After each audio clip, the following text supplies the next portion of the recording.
নমস্কার বন্ধুরা, আজ আমরা আবারও চলে এসেছি নতুন একটা ভিডিও নিয়ে, নতুন কিছু শেখার জন্য। তো আগের ভিডিও থেকে আমরা কি জানলাম বা কি শিখলাম, তুলা লগ্নের কোনগুলো শুভ গ্রহ এবং কোনগুলো অশুভ গ্রহ, তাই তো? আজকে আমরা কি দেখব? আজকে আমরা দেখব বৃশ্চিক লগ্নের কোন গ্রহগুলো শুভ এবং কোন গ্রহগুলো অশুভ। বৃশ্চিক লগ্ন কী কারণে? কারণ বৃশ্চিকের জায়গায় বৃশ্চিকের ঘরে লং লেখা আছে। লং মানে লগ্ন, এটা তো আপনারা সকলেই জেনে নিয়েছেন। তো এই ঘর থেকে আমরা আজকে দেখব যে এই বৃশ্চিক লগ্নে কোন গ্রহগুলো শুভ এবং কোন গ্রহগুলো অশুভ। তো চলুন ভিডিওটা শুরু করা যাক। তো বৃশ্চিক লগ্নের অধিপতি গ্রহকে মঙ্গলদেব। মঙ্গল গ্রহ হচ্ছে এই লগ্নের অধিপতি গ্রহ। তো মঙ্গলদেব নিজে কোন কোন ঘরের দায়িত্ব নিয়েছেন দেখে নিই। মঙ্গলদেব লগ্নের দায়িত্ব এবং ষষ্ঠ ঘরের দায়িত্ব নিয়েছে। প্রথম ঘর থেকে আমরা কি বিচার করি? প্রথম ঘর থেকে আমরা বিচার করি যে জাতক বা জাতিকার আকৃতি, মুখ, মাথা, চিন্তা ভাবনা, স্বাস্থ্য, এইসবগুলো বিচার করি। আর ষষ্ঠ ঘর থেকে কী বিচার করি? রোগ, জ্বালা, যন্ত্রণা, ঋণ, এইসবগুলো কিন্তু বিচার করি। কিন্তু আগের ভিডিওতে আমি বলেছি যে ত্রিকোণ ঘরের মালিক যদি অন্য যে কোনো খারাপ ঘরই পেয়ে থাকুক না কেন, সেটাতে কিন্তু কোনো খারাপ ফল বা কোনো অসুবিধা হয় না। কারণ কি? ত্রিকোণ ঘরের সে একটা ঘর পেয়েছে। ত্রিকোণ ঘর মানে কি? খুবই শুভ একটা ঘর। ত্রিকোণ ঘর কোনগুলি? প্রথম ঘর, পঞ্চম ঘর এবং নবম ঘর, এই তিনটি ঘর হচ্ছে ত্রিকোণ ঘর। তাহলে কি? মঙ্গল এই লগ্নে খুবই শুভ গ্রহ। এছাড়াও কি কারণ? এছাড়াও হচ্ছে মঙ্গল এই লগ্নের অধিপতি গ্রহ, সেই রাজা। রাজা কখনো চাইবে না বা ঘরের মালিক কখনো চাইবে না যে তার ঘরটা খারাপ পর্যায়ে চলে যাক, অশান্তিতে ভরে যাক। এগুলো কিন্তু রাজা বা ঘরের প্রধান কেউই চাইবে না। জিনিসটা বোঝা গেল? তো এরপরে বৃহস্পতি গ্রহকে কোন ঘরের দায়িত্ব দিয়েছেন সেটা আমরা দেখে নেব। বৃহস্পতি গ্রহকে মঙ্গলদেব দ্বিতীয় ঘর এবং পঞ্চম ঘরের দায়িত্ব দিয়েছে। দ্বিতীয় ঘর থেকে আমরা কি বিচার করি? দ্বিতীয় ঘর থেকে জাতক বা জাতিকার ধন সম্পত্তি, কুটুম, আত্মীয় স্বজন, জমানো সম্পত্তি, তার মুখের ভাষা বা মুখের বাণী কেমন হবে, এসবগুলো কিন্তু দ্বিতীয় ঘর থেকে বিচার করি। আর কোন ঘর? পঞ্চম ঘর। পঞ্চম ঘর থেকে আমরা কি বিচার করি? জাতক বা জাতিকার পড়াশুনো, প্রেম, ভালোবাসা, সন্তান, সাধারণ জীবনযাপন, এই সবগুলো কিন্তু আমরা পঞ্চম ঘর থেকে বিচার করি। তাহলে দ্বিতীয় ঘরটাও খুব ভালো এবং পঞ্চম ঘরটাও কি? ত্রিকোণ ঘরের একটা ঘর, তাই তো? ত্রিকোণ ঘরেরই একটা ঘর। তাই পঞ্চম ঘরটা ত্রিকোণ ঘর হওয়ার জন্য বৃহস্পতি দেবও কি এই লগ্নে খুবই শুভ গ্রহ। এছাড়াও কি মঙ্গল হচ্ছে কি দেবতাদের আন্ডারে পড়ছে, আর বৃহস্পতি কি দেবগুরু। তাই দুজনের মধ্যে সম্পর্ক খুবই ভালো। তাই বৃহস্পতি গ্রহ এই লগ্নে শুভ গ্রহ। এরপর আমরা দেখে নেব চন্দ্র। চন্দ্র গ্রহকে কোন ঘরের দায়িত্ব দিয়েছেন মঙ্গলদেব? নবম ঘরের দায়িত্ব দিয়েছেন।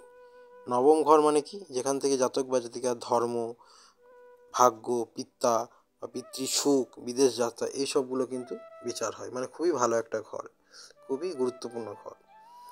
আর তাছাড়া কি চন্দ্র একটা দেবতাদের মধ্যে পড়ছে, দেবতা গ্রহ, এবং মঙ্গলও কি দেবতা গ্রহ। তাই দুজনের মধ্যে ভালো বন্ধুত্ব থাকার জন্য চন্দ্রও কি এই লগ্নে শুভ গ্রহ। এছাড়াও কি নবম ঘর ত্রিকোণ ঘর। ত্রিকোণ ঘর মানে খুবই শুভ গ্রহ, এটা তো আপনারা সকলেই জেনে নিয়েছেন। তাই চন্দ্রও কি এই লগ্নে খুবই শুভ গ্রহ। এরপর কি রয়েছে সূর্য। সূর্যকে কোন ঘর দায়িত্ব দিয়েছেন? কোন ঘরে? সূর্য বা রবি গ্রহকে দশম ঘরের দায়িত্ব দিয়েছেন। দশম ঘর মানে আপনারা জানি কি যে কর্ম।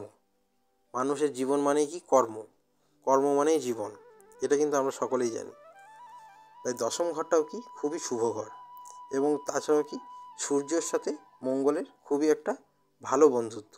মঙ্গলে যেমন ক্রূর গ্রহ, সূর্যও কি ক্রূর গ্রহ, ঠিক আছে? পাপী গ্রহ কিন্তু নয়, ক্রূর গ্রহ, মানে খুবই রাগী, এবং দুজনের মধ্যেই খুবই বন্ধুত্ব। তাই কি সূর্য এই লগ্নে খুবই শুভ একটা গ্রহ। এরপর আমরা দেখব শনি গ্রহ। শনি গ্রহকে কোথায় দায়িত্ব দিয়েছেন বা কী দায়িত্ব দিয়েছেন? তৃতীয় ঘর এবং চতুর্থ ঘরের দায়িত্ব দিয়েছেন, ঠিক আছে? তৃতীয় ঘর থেকে কি অবস্ট্রাকেল মানে কি পরিশ্রম, অতিরিক্ত পরিশ্রম, কাজ করার ক্ষমতা, পরাক্রম, ভাই বোনের সাথে ঝগড়া ঝামেলা, এসবগুলো কিন্তু তৃতীয় ঘর থেকে বিচার করা হয়। আর চতুর্থ ঘর থেকে কি? চতুর্থ ঘরটা কি খুবই শৌখিনের ঘর, যেমন মায়ের শরীর, হৃদয়, যানবাহন, আপনার কত যানবাহন আছে, কি সুখ শান্তি কেমন হবে, তা আপনার চলমান সম্পত্তি, গৃহস্থ জীবন, এইসবগুলো কিন্তু চতুর্থ ঘর থেকে বিচার করি।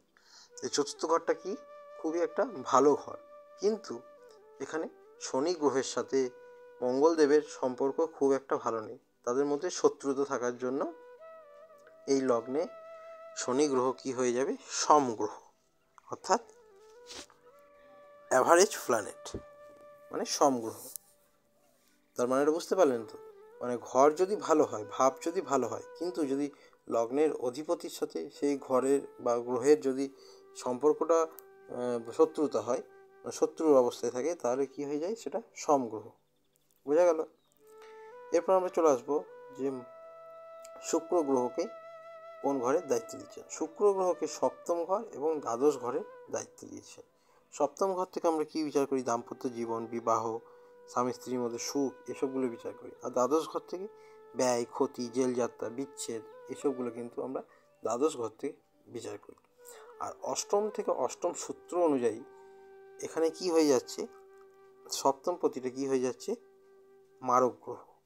এই অষ্টম থেকে অষ্টম সূত্রটা আমি ভালো করে ডিটেলস বোঝাবো, আমি বলছি প্রতিবারই বোঝাবো, কিন্তু সময় হচ্ছে না এইগুলো শেখাচ্ছি বলে। আমি ওটা কিন্তু একটা সেপারেট ভিডিও করে আপনাদেরকে বুঝিয়ে দেবো যে অষ্টম থেকে অষ্টম সূত্রটা কি। এছাড়াও কি শুক্র গ্রহ লগ্নের যে অধিপতি মঙ্গল গ্রহ, তার সাথে শত্রুতা আছে। কারণ কি, শুক্র গ্রহ হচ্ছে দৈত্যগুরু আর মঙ্গল হচ্ছে দেবতাদের মধ্যে পড়ছে, তাই দুজনের মধ্যে শত্রুতা থাকার জন্য এই লগ্নে শুক্র গ্রহ হচ্ছে অশুভ গ্রহ। বুধ গ্রহকে কোথায় দায়িত্ব দিয়েছেন, বুধ গ্রহকে অষ্টম ঘর এবং একাদশ ঘরের দায়িত্ব দিয়েছেন মঙ্গলদেব। ঠিক আছে, অষ্টম ঘর থেকে আমরা কি বিচার করি, মৃত্যু, টেনশন, তারপরে ধরুন শ্বশুর বাড়িতে সমস্যা, এইসব গুপ্তধন, গুপ্তবিদ্যা, এইসবগুলো কিন্তু অষ্টম ঘর থেকে বিচার করি। অষ্টম ঘরটা কি, মৃত্যুর মতো কষ্ট দেবে এমন একটা ঘর। ঠিক আছে, তো অষ্টম ঘরটাও খারাপ ঘর। আর একটা কি ঘর দিয়েছে দায়িত্ব, একাদশ ঘর। একাদশ ঘর থেকে আমরা কি বিচার করি, কিছু লাভ, ইচ্ছে পূরণ, বন্ধুভাগ্য, মানে এটা বুধ গ্রহ আপনাকে এইসব জিনিসগুলো দিলেও কিন্তু সেটা সম্পূর্ণভাবে সফল হতে দেবে না। তাই বুধ গ্রহ কি এই লগ্নে খুবই অশুভ। এছাড়াও কি বুধ গ্রহের সাথে মঙ্গলের একটা শত্রুতা আছে, তাই এই লগ্নে অর্থাৎ বৃশ্চিক লগ্নে বুধ গ্রহ কিন্তু মারক গ্রহ। তাহলে বৃশ্চিক লগ্নে আমরা কারক গ্রহ, সম গ্রহ এবং মারক গ্রহগুলো জানতে পারলাম। কী কী হলো বৃশ্চিক লগ্নে কারক গ্রহ, মঙ্গল নিজে, বৃহস্পতি, চন্দ্র এবং সূর্য, এগুলো হচ্ছে কি কারক গ্রহ বা শুভ গ্রহ বৃশ্চিক লগ্নে। সম গ্রহ কী হলো, শনি গ্রহ হলো সম গ্রহ, অর্থাৎ এভারেজ গ্রহ, এভারেজ প্ল্যানেট। আর মারক গ্রহ বা অশুভ গ্রহ কোনগুলো হলো, শুক্র এবং বুধ, এই দুটো হচ্ছে কিন্তু বৃশ্চিক লগ্নে অশুভ অর্থাৎ মারক গ্রহ। আশা করি বোঝাতে পারলাম। তো আজকে আর কিছু বলবো না, বেশি কিছু, এখানে আমরা ভিডিওটা শেষ করব। আপনারা সবাই ভালো থাকবেন, সুস্থ থাকবেন, আর আমার ভিডিওগুলো দেখে আমাকে সাপোর্ট করবেন, তাহলে আমার ভিডিও বানাতে আরও ইচ্ছাটা জাগবে। তো সবাই ভালো থাকবেন, সুস্থ থাকবেন, আর বেশি কিছু বলবো না। যদি ভিডিওতে কোনো অসুবিধা হয় আমার ভিডিওর নিচে কমেন্ট করবেন, আমি আবার বোঝানোর চেষ্টা করব। সবাইকে ধন্যবাদ।